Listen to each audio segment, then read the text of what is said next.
Hi guys, my name is Kerry and this is my November wrap-up. Now during November I actually took part in NaNoWriMo, which I won! Yay! You can actually take a look at my celebration here. I really hope I pointed at the right place. During NaNoWriMo I still managed to read quite a bit. I read 7 books, 1 novella and 9 short stories. Now if you have watched a few of my videos, you will have gotten the impression by now that I'm quite the Kelly Armstrong fan. So the first few books on my list are actually the last few books in her Women of the Otherworld series. There are 13 books in the Women of the Otherworld series.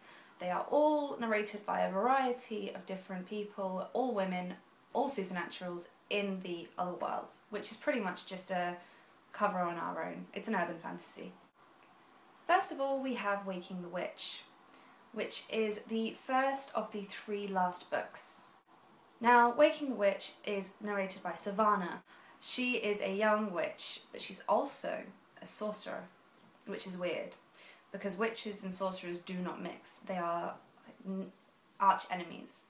But she is the offspring of a witch and a sorcerer. Gives her a bit of a superiority complex, which is interesting to read. Now Savannah narrates the last 3 books of the series where everything sort of comes to a head and not exactly gets rounded up, but enough so that you feel like the main storyline's been covered, but you know, these characters still have a life ahead of them. Savannah works for her foster parents, or guardians, whatever you want to call them, in a detective agency, and they're off on holiday and she's the only one left. So she's really eager to prove herself that, you know, she's grown up and she can take care of a case on her own. And when one falls into her lap, off she goes, and things get a little bit more complicated. And that's pretty much the premise of Waking the Witch. I really enjoyed this book, but it did leave a lot to be desired as in answers to questions. That's okay, because I knew there were 3 books to this story. So we'll move on to the second one, which was SpellBound. Now, I'm going to have this problem with this and the next one. I don't really want to say too much about it because it might ruin Waking the Witch if you want to read it. What I will say is this one answered a load of questions and built a lot of tension. You know, things were starting to really pick up pace, snowball, everything was going wrong. It was chaotic and it just, you couldn't stop turning the pages. It was brilliant. So it didn't take me long to get onto the final book in the series, which made me a little bit upset because I didn't want to say goodbye to these characters. Now, because there are 13 books, she very cleverly, or very simply, named the last book 13. And it was an excellent way to end the series because usually you'll only have 1 narrator in the book. But what she did with this book is, as much as it was primarily narrated by Savannah, we had guest appearances from all of the major characters from across the books. So you weren't left at the end of 13 thinking, oh, but I would have really liked to have another little bit from Elena or Paige or Eve. You get that. You get to sort of almost have a last hurrah with them, and everyone comes together for the last book, so it's incredibly exciting. Even though it was a nice round off to the series, I was left feeling very sad. I wanted more. So I went to Kelly Armstrong's webpage, and lo and behold, she has written a ton of short stories, all which interweave her Otherworld series and gives you loads of background into her characters. The one novella I read was also by Kelly Armstrong, which also wove into it. So I'm just going to kind of read them out to you and say a few things. I'm sorry if I'm not looking at the camera because I'm reading it off my laptop. So we have Demonology, which is about Adam, and it goes really far back to when Adam was a child and they don't know what's wrong with him. Well, in fact, there's nothing wrong with him, he's just a half demon. Who knew? That's not a spoiler, by the way. You know, everyone knows that he's a half demon, it's just him finding out. The next one is Territorial, which is where we get to see Carl, and he is a werewolf that's not part of the pack. And we get to meet him later on, and we hear about his past days and what he was like, but this is more than just hearing about it, you're seeing it through his eyes, and that's brilliant. The next one is Escape, which I loved. One of my favourite characters is Eve, which is Savannah's mother, and everyone knows Eve dies because that's the whole premise of how Savannah comes into the book. She's orphaned. This is the first-hand view of how it happens. How Eve dies trying to save Savannah. It's very sad. Actually, no, it's not that sad, which is weird. It's kind of funny. Does that make me a bad person? I don't know. The next one I read was called Adventurer, and this was a little bit weird because it didn't take on a character that I was really used to reading about. It was a guy named Kenneth.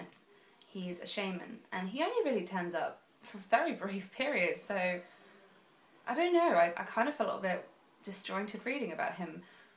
But I still enjoyed it because it was taking on a very key moment that evolved into very few important things. I'm sorry I'm being so cryptic, but you know, spoilers.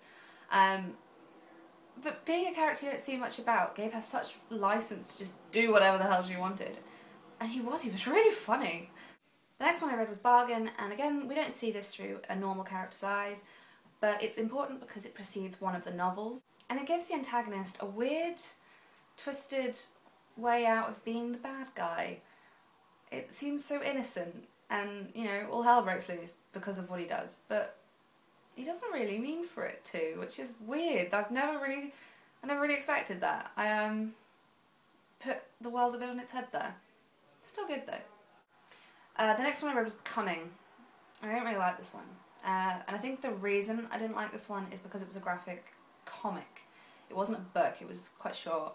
And I don't mind graphic novels, not at all. I think it was just the case of I didn't like their depiction of the characters. I'd created them in my head and they didn't look how I'd expect them to. It's a very picky thing to be picky about, but yeah, I wasn't too keen on this one, which is weird.